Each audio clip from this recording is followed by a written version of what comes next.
Well, hello.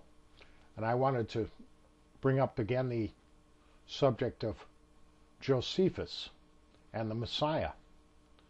As I said before in my videos of proof for Jesus and dealing with the passages in Josephus that deal with Jesus and how we discovered it to be just simply an interpolation by some unscrupulous scribe,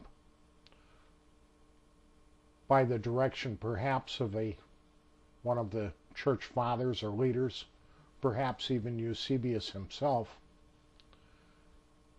But how I pointed out in those videos that Josephus never, in either one of his writings of antiquities or the Jews, ever took the time to explain to his readers what the Messiah was. And even though there is so much emphasis placed on this by the church, you've no doubt heard sermons where the preachers will say they had all these prophecies right down practically to the very day that Jesus was supposed to have been born.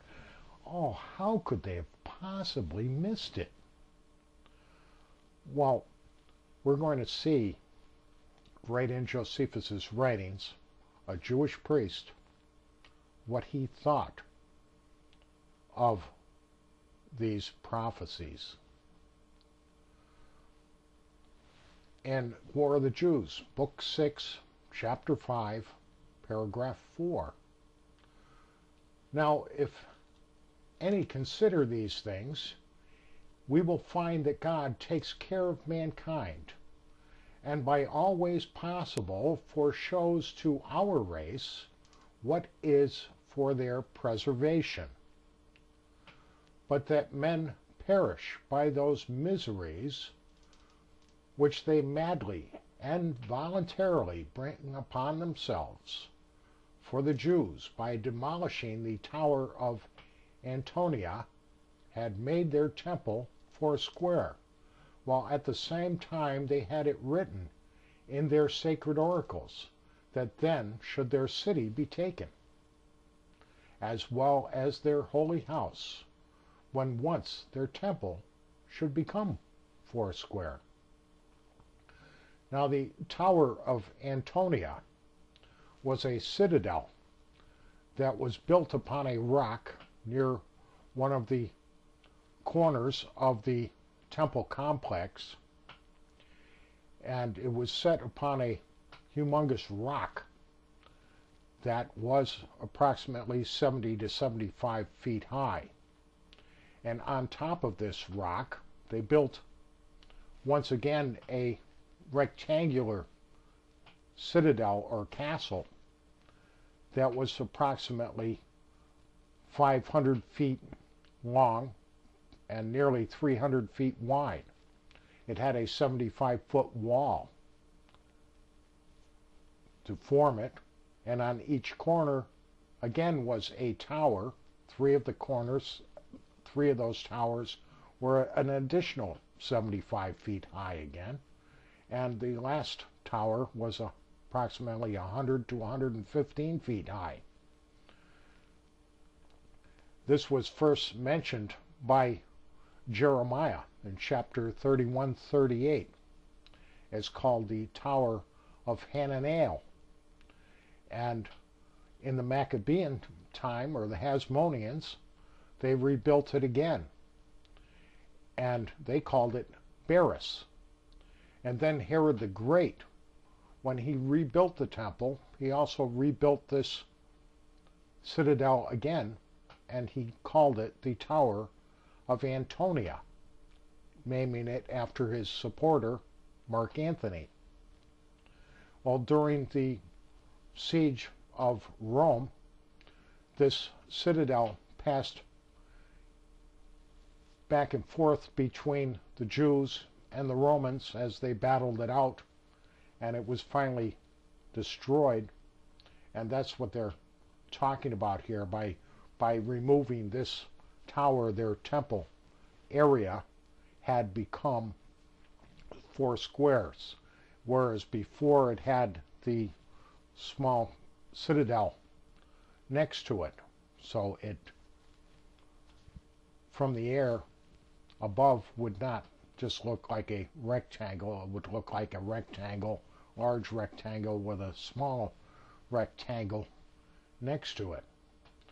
Unfortunately, I can find no scripture that says that their city would be taken when their temple had become 4 square. If anyone knows of that passage and cares to let me know, I'd be glad to find out.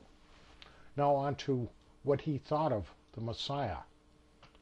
Now, what did the most elevate them in this undertaking of the war was an ambiguous oracle that was also found in their sacred writings, how about that time one from their country should become governor of the habitable earth.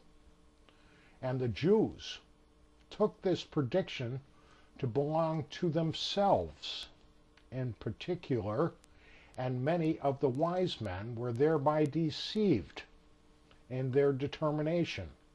Now this oracle certainly denoted the government of Vespasian. Now this oracle certainly denoted the government of Vespasian, who was appointed emperor in Judea.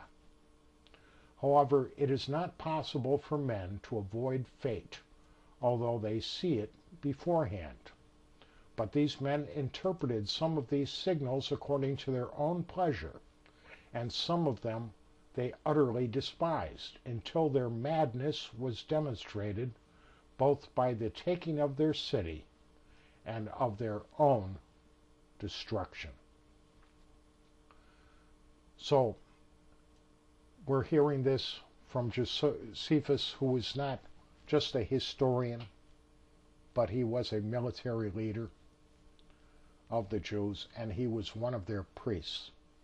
And he tells us that this was just an ambiguous oracle, not clear at all. The particular passage that he's talking about, once again, I can find nowhere.